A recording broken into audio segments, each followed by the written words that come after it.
گزشتہ روز NAB chairman Javed Iqbal نے سابق صدر آصف زرداری کو گرفتاری وارنٹ جاری کیے ہیں جعلی اکاؤنٹ کیس میں، اس کے بارے میں آپ کیا کہیں گے؟ دیکھیے، نیب کا جو ادارہ ہے وہ کسی کے اشاروں پہ چل رہا ہے، اور یقیناً جب بھی بلاول بھٹو زرداری صاحب عمران خان کے خلاف کسی تحریک کا اعلان کرتے ہیں تو کبھی وہ آصف علی زرداری صاحب کے لیے وارنٹ نکالتے ہیں، کبھی وہ محترمہ فیال ٹابر صاحبہ کے لیے گھیرا تنگ کرتے ہیں. تو اس حکومت کے پاس کوئی ایجنڈا نہیں ہے سوائے اس کے کہ وہ اپوزیشن کے لیڈرز کو تنگ کریں. نیب کا ادارہ ایک انڈیپینڈنٹ ادارہ ہے جس کو بہت فری اور فیئر چلنا چاہیے، چاہے وہ حکومت کی ہو چاہے اپوزیشن کی ہو. اگر وہ کوئی کیس ہے تو دونوں کے ساتھ جو ہے وہ انصاف کریں. لیکن نیب کا ادارہ وکٹمائزیشن کا ایک ادارہ بن چکا ہے اور ان کو صرف اپوزیشن کے سوا کوئی نظر نہیں آ رہا. آصف علی زرداری صاحب کے خلاف جو وارنٹ نکلا ہے ہم اس کی پرزور مذمت کرتے ہیں، اور یہ صرف سیاسی انتقام اور چیئرمین بلاول بھٹو زرداری صاحب کو پریشرائز کرنے کے علاوہ ان کے پاس کوئی ثبوت نہیں ہے، نہ کوئی جعلی اکاؤنٹ ہے، نہ نیب کے پاس کوئی ثبوت ہے. اور اتنے عرصے سے زرداری صاحب نیب کی جتنی پیشیاں ہیں وہ اس میں جاتے ہیں اور ہم ان کے ساتھ ان پیشیوں میں ہوتے ہیں. ابھی تک کوئی چیز ثابت نہیں ہو سکی، کوئی ثبوت وہ نہیں لا سکے. تو یہ صرف اور صرف چیئرمین بلاول بھٹو زرداری صاحب کو پریشرائز کرنے کا ایک ہتھکنڈا ہے. اچھا میڈم، ایک طرف تو شاہد خاقان آفاقی جو کو سابق وزیر اعظم ہیں انہوں نے پیش گوئی کی ہے کہ نومبر اور دسمبر میں یہ حکومت گر جائے گی، تو دوسری جانب سے شیخ رشید نے کہا ہے کہ یہ جلسے کرے یا جلوس کرے اس سے کوئی فرق نہیں پڑتا. جی دیکھیں، پاکستان کی عوام جو ہے وہ فیصلہ کرنے والی ہے کہ ملک میں سلیکٹڈ وزیر اعظم ہوگا یا الیکٹڈ وزیر اعظم ہوگا. یقیناً شیخ رشید جو کہ خود ایک سیٹ کے منسٹر ہیں، جو کہ خود اپنی ایک سیاسی پارٹی کے ایک رکن ہیں، جن کا ریلوے کا ادارہ خود خسارے میں ہے، جو سوائے جھوٹی پیشن گوئیوں کے کچھ نہیں کر سکتے. میرا شیخ رشید صاحب کو مشورہ یہ ہے کہ وہ اپنے جو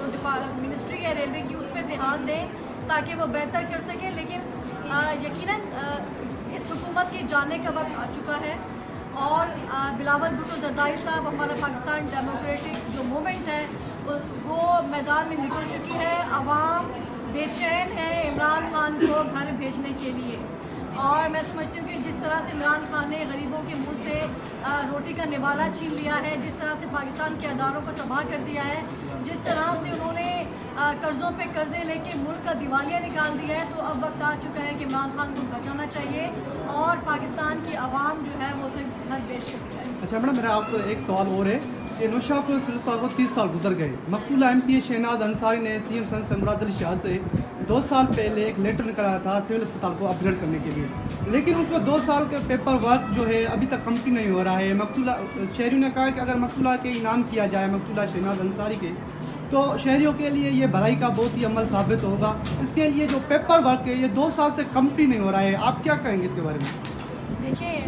پاکستان پیپلز پارٹی کو یہ کریڈٹ جاتا ہے کہ اس کے پاس بہت سارے ایسے اچھے ادارے ہیں جو پیپلز پارٹی نے اسٹیبلش کیے. خاص طور پہ آپ دیکھیں کہ NICVT جیسا ادارہ جس میں پورے پاکستان سے لوگ آتے ہیں، اپنے دل کا علاج کرواتے ہیں. Gambat institute of medical health and sciences ہے، جیک آباد میں انسٹیٹیوٹ ہے، اور ہر جگہ NICVT کی برانچز ہیں ہمارے پاس. یقیناً نوشیرہ فیروز واحد ضلع ہے جہاں پہ ہیلتھ فیسلٹی کو اپ گریڈ ہونا چاہیے، اور چیئرمین صاحب ہمیشہ چاہتے ہیں کہ ایسے پروجیکٹ جس میں عوام کی بھلائی ہو، جس میں عوام کو ریلیف ملے، وہ ہونے چاہیے. اور یقیناً اگر یہ پیپر ورک کچھ اس میں کمی کوتاہیاں ہیں یا کچھ کوتاہی ہے تو یقیناً اس کو ہم اٹھائیں گے اور انشاءاللہ تعالیٰ اس کو منسوخ بھی کریں گے. ہماری بہن ہمارے بہت قابل عزت تھی، تو یقیناً ہم کو کیونکہ میڈم شہناز انصاری نے خود ہی سی ایم سے جا کر سول اسپتال کے لیے اپ گریڈ کے لیے جائی تھی، اس کو لیٹر فالو اپ ہوگا انشاءاللہ تعالیٰ وی ول ڈو اٹ. مضبوطی نہ ملے اج وہ مجھے کلو کلے میں ملائے کر ہر ایک ورکر گدا ہے تدیں اج میں اتنے بیٹھی آیا. اگر یہ مجھے گڈ نہ ہو جانا تو کاش ہی میں اترو گالائے سکا جا میں تاں وچ میں موجود ہوں. جڏहिं मूंखे केरु फातिमा शहनाज़ जे नाले सां सॾींदो आहे, छो त इहा दुश्मननि खे हिकिड़ी मात आहे त शहनाज़ नालो ज़िंदा आहे, उहो नालो असांजी पीपल्स पार्टी ज़िंदा रखियो आहे, क़यादत ज़िंदा रखियो आहे. हाणे मां स्टार्ट कंदी हलां पंहिंजे जलसे जे हिसाब सां त जेको असांजो 18 तारीख़ जो जेको असांजो कारसाल जो जलसो आहे उन हवाले सां जीअं आप जेका आहे ऑनरेबल आप बि आयल आहे असां वटि, त पीपल्स पार्टी जे जेके वर्कर आहिनि जियल आहिनि हमेशह उन्हनि जेको आहे भरपूर उन्हनि में पंहिंजी शमूलियत बि कई आहे. ॿियनि नौशाद फिरोज़ मां हमेशह क़यादत जेका आहे की असांजे जनाब फिरोज़ जमाली जेको आहे जनरल सदर जेको आहे उनजे ऐं ॿियो अॻिए जे हवाले सां जेके बि हमेशह क़यादत जेके निकिरंदी थींदी हुई अॼु बि मां चवंदसि त शहनाज़ अंसारी जीअं काफ़िलो कढंदी हुई शहनाज़ अंसारी जीअं मायूं कढंदी हुई शहनाज़ अंसारीअ जी धीउ बि शहनाज़ अंसारीअ जी न्याणी बि पंहिंजे शहीदनि जे काफ़िले में हलंदी ऐं पंहिंजे शहीदनि जे जंहिंजो अक्स असांजो चेयरमैन बिलावल भुट्टो ज़रदारी आहे उनजे जलसे में भरपूर शिरकत कंदी छोकी शहीदनि जा जियाला जेके हूंदा आहिनि उहे न ड्रिजण वारा हूंदा आहिनि न झुकण वारा हूंदा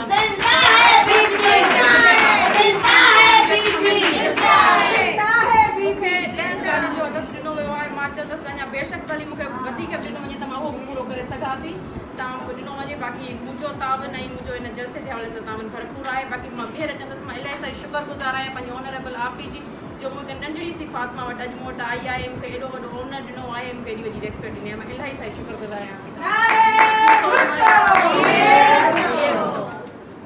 मोहतरमा बेनज़ीर भुट्टो शहीद ज़ुल्फ़िकार अली भुट्टो ऐं तमामु शोधा जेके बि पाकिस्तान पीपल्स पार्टी में जदोजहद में थिया उन सां गॾु असांजी भेण शहनाज़ अंसारी साहिबा जे लाइ इलाही सारी दुआऊं अल्लाह उन्हनि जी मग़फ़िरत करे असांजी डिस्ट्रिक्ट जी प्रेसिडेंट डॉक्टर फातिमा शहनाज़ अंसारी साहिबा असांजी general secretary senior vice president Shahnaz Ranjhani ऐं तमामु सीनियर असांजी भेनरूं तमामु माइनॉरिटियूं जिन सां मुंहिंजो सफ़र कई सालनि खां थो हले अस्सलाम वालेकुम जीए भुट्टो जीए बेनज़ीर भुट्टो नौशेर फिरोज़ मूंसां गॾु मुंहिंजो भाउ तव्हां बैक बेंचिस ते वेठा आहियो सॉरी नौशेर फिरोज़ जूं बाशऊर जियालियूं तव्हांखे ॾिसी तव्हांजो जोश ॾिसी मूंखे इलाही ख़ुशी थी आहे ऐं अॼोको जेका असांजो मिड़ाको आहे उहो चेयरमैन बिलावल भुट्टो ज़रदारी साहिब जी हिदायत ते ऐं असांजी माने वारी भेण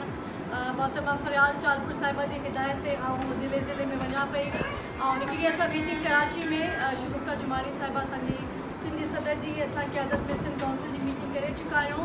पर मूंखे वरी बि हुकुम थियो त मां हर ज़िले में वञा तव्हां सभिनी सां मिलां ऐं 18 तारीख़ ते जेको जलसो आहे उन जी कामयाबी जे लाइ असांजी भेनरूं केतिरी पुरजोश आहिनि उन्हनि जे लाइ छा अरेंजमेंट्स आहिनि उहो मां ॾिसां ऐं इन बहाने मां लिखंदमि ऐं जीअं मुंहिंजी भेण चयो त इलाही टाइम गुज़री थो वञे मेल मुलाक़ात जो त उहो बि हिकिड़ो जेको गैप आहे इहो जेको बिथी थी आहे उनखे बि असां पूरो कयूं त तव्हांजा सुहिणा चेहरा ॾिसां ऐं मुरकियल चेहरा ॾिसां ऐं तव्हांजे दिलि में जेका मायूसी जेकॾहिं आहे त उनखे ज़रूरु पूरो में ॾियारो त मायूस थियण जी ॻाल्हि कोन्हे इनशा ताला तकलीफ़ुनि जा ॾींहं ख़तमु थी वेंदा जीअं असां चवंदासीं त बेनज़ीर आएगी रोज़गार लाएगी ऐं बेनज़ीर साहिबा जो पंहिंजो बि नारो हुयो जॾहिं 18 अक्टूबर ते अचे ऐं असांजो नारो हुयो त बाबा बेनज़ीर आएगी रोज़गार लाएगी असां पुरुमीद हुयासीं त बेनज़ीर ईंदी उनजी हुकूमत ठहंदी ऐं उहे असांखे नौकरियूं असांखे ख़ुशहाली थींदी इमरान ख़ान जी जेका हुकूमत आहे जेका यकीनन कंहिंजे चवण ते ज़ोरी ठाही वई आहे जेके हमेशह चेयरमैन बिलावल भुट्टो चवंदो आहे कि इहे सिलेक्टेड वज़ीर आज़म आहे इन सिलेक्टेड वज़ीर आज़म वटि त दिमाग़ त आहे कोन उहो ॿिए कंहिंजे इशारे ते थो हले त उनखे ख़बर कोन्हे त आवाम जे वात मां मानी जो गिरोह खसणु केॾो वॾो गुनाह आहे आवाम जे वात मां तव्हां रोज़ी रोटी पाणी सभु खसे चुका आहियो तव्हां खंडु महांगी करे छॾी कणिक महांगी करे छॾी तव्हां भाॼियूं महांगी करे छॾियूं बिजली जा बिल महांगा करे छॾिया गैस महांगी करे छॾी तव्हां माण्हुनि जो जीअण जंजाल करे छॾियो आहे पाकिस्तान में को अहिड़ो अदारो नाहे जंहिंमें खसारो हुजे जॾहिं खां इहो विभागो आयो आहे मुल्क जेको आहे उहो 100 साल पुठिते रहिजी वियो आहे रेलवे खसारे में रेवेन्यू खसारे में फाइनेंस खसारे में तव्हांजो हर डिपार्टमेंट एग्रीकल्चर खसारे में तव्हां वटि बोर्ड अची वई तव्हां वटि टिडी अची वई हिन निभागे जे अचण सां सभु मसइला थिया माना हाणे जेको चेयरमैन बिलावल भुट्टो ज़रदारी साहिबु हिन सिलेक्टेड वज़ीर आज़म जे ख़िलाफ़ु जेको पार्टी में अलम खयो आहे अलम उहो खयो आहे जेको शहीद ज़ुल्फ़िकार अली भुट्टो बेनज़ीर भुट्टो खयो हुयो आवाम जी भलाई जो तव्हां ॾिसो त बेनज़ीर भुट्टो जॾहिं वज़ीर आज़म थी त औरतुनि जे लाइ वॾा प्रोग्राम आंदई हज़ारे लखे नौकरियूं ॾिनई लेडी हेल्थ वर्कर प्रोग्राम ॾिनई वुमेन स्टेशन पुलिस स्टेशन ॾिनई वुमेन बैंक ॾिनई वरी ज़रदारी साहिबु जॾहिं आयो तो उन में तव्हांखे बेनज़ीर इनकम सपोर्ट प्रोग्राम ॾिनई, सूबनि खे पंहिंजा हक़ ॾिनई, बलूचिस्तान खे पंहिंजा हक़ ॾिनई, ख़ैबर पख्तूनख्वा खे उनजो नालो ॾिनो। त अहिड़ा इलाही प्रोग्राम नौकरियूं हुयूं। हाणे जॾहिं खां ही भाग भरियो निभागो आयो आहे, इनखे कयूं छा? हिकिड़ो ई रस्तो आहे त तव्हां असां बिलावल भुट्टो ज़रदारी साहिब जा, आसिफ अली ज़रदारी साहिब जा, पंहिंजी भेण फरियाल चालपुर साहिबा जा हक़ मज़बूत कयूं। आवाम रोडनि ते निकिरे, पंहिंजो हक़ वठे, हक़ इहो वठे। बिलावल भुट्टो कदम बढ़ाओ, हम तुम्हारे साथ हैं। बिलावल भुट्टो कदम बढ़ाओ, हम तुम्हारे साथ हैं। जिंदा है बीबी, जिंदा है, जिंदा है बीबी, जिंदा है। त असांजी भेनरूं जेके मुल्क जी आबादी जो 50% हिस्सो आहे, ऐं पीपल्स पार्टी हमेशह औरतुनि खे, भेनरुनि खे, न्याणियुनि खे इज़त ॾिनी आहे, ऐं उहे असां सां गॾु, मर्दनि सां गॾु शाना बशाना हलियूं आहिनि। ईअं न त हे सभु भेनरूं मूंखे सभु पुराणा चेहरा नज़र था अचनि, जेके जदोजहद जूं असांजी साथीरूं आहिनि, ऐं उन्हनि तकलीफ़ूं हुजण जे बावजूद पंहिंजा क़दम जेके आहिनि उहे पुठिते न कया आहिनि। जमहूरियत में शहीदनि जो हमेशह साथ ॾिनो। त हाणे बि असांखे इहा ई उमेदु आहे त 18 अक्टूबर ते कराची जे जिना ग्राउंड में, जिना पार्क में असां उन्हीअ साने कारसाज़ वारी जॻह ते गॾु थी करे शहीदनि खे भेटा बि पेश कंदासीं, ऐं बिलावल भुट्टो ज़रदारी साहिब जेको आवाम जी भलाई जे लाइ हिकिड़ो अलम खयो आहे, उन अलम जे क़ाफ़िले में असां उन सां गॾु शाना बशाना हलंदासीं, उनखे फॉलो कंदासीं। त जीअं असां इमरान ख़ान मां छुटकारो हासिल कयूं, आवाम जी ख़िदमत जो जेको तख़्त आहे उहो बिलावल भुट्टो ज़रदारी साहिब खे मिले, छो जो बिलावल भुट्टो ज़रदारी साहिब बि शहीद ज़ुल्फ़िकार अली भुट्टो वांगुरु ग़रीबनि जी झुगियुनि में वञण खां शर्माए कोन थो, के ग़रीब जो हथु पकड़ण खां लॻाए कोन थो, के न्याणी जे मथे ते हथु रखणु उन जे लाइ फ़ख्र जी ॻाल्हि आहे। तव्हां ॾिसो त कहिड़े तरीक़े सां हाणे हुन बोर्ड वारे ॾींहंनि में बि कोरोना जे हूंदे निकितो ऐं पंहिंजी जदोजहद माण्हुनि जे विच में मौजूदु हुयो। मसइला आहिनि अॼु इंशाअल्लाह ताला। तव्हां ॾिसो कि ॿारनि में नौकरियूं अचनि थियूं, पंहिंजे भाइरनि खे, पंहिंजे ॿारनि खे चओ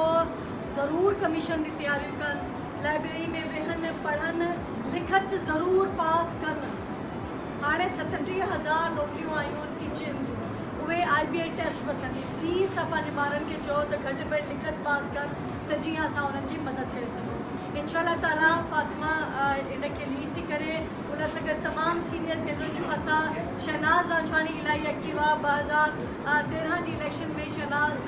रांझाणी मूंखे इलाही विज़िट्स करायो हुया। यकीनन मुंहिंजी भेण सभिनी खां ज़रूरी हूंदो आहे गॾु वठी हलणु, प्यार, मोहब्बत, इज़त। पीपल्स पार्टी सिक, मोहब्बत ऐं घर जो नालो आहे। इहे भेनरूं के लालच त न ईंदियूं, इहा सिर्फ़ु सिक, मोहब्बत ऐं इज़त ऐं मिशन। असांजो जेको मिशन आहे, पार्टी जो जेको मिशन आहे, उन्हनि खे ॾिसंदे इहे न्याणियूं पंहिंजा घर, बच्चा, ॿार छॾे ऐं हर जदोजहद में बाई इलेक्शन हुजनि,